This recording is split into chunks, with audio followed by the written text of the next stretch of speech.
Pinta. Yeah. Well, I think it's very important. I mean, I think that, London is such a global city now. Some people say it's the greatest city in the world. Lots of people want to come and live here, lots of people visit here, so I think it's really important that it's seen as a place that has the audience really to support a project such as Pinta.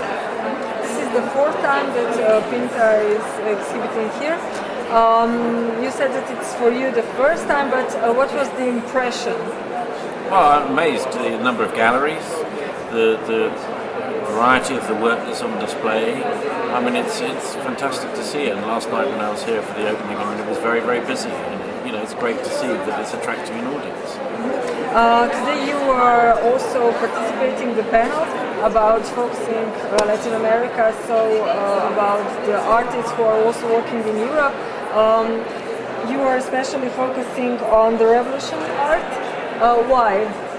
Well, it seems that, I work at an institution which is, one might say, fairly conservative. It's never done really a Latin American 20th century exhibition before.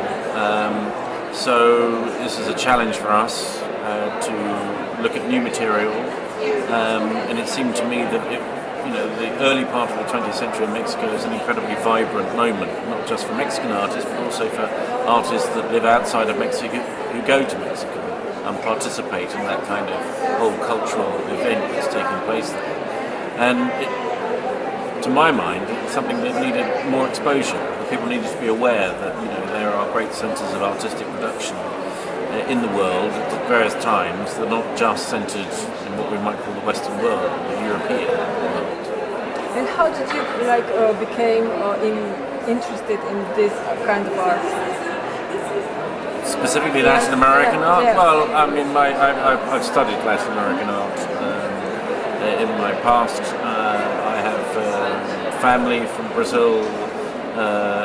It's a region I know reasonably well, and it's a region I have a great passion for. So for me, it seemed it was partially my personal interest, but also from a professional point of view, it allows us to look at new material, and particularly challenges someone like the Royal Academy to cast the net a bit wider than it has done traditionally. Okay, thank you very much. Pleasure. Thanks.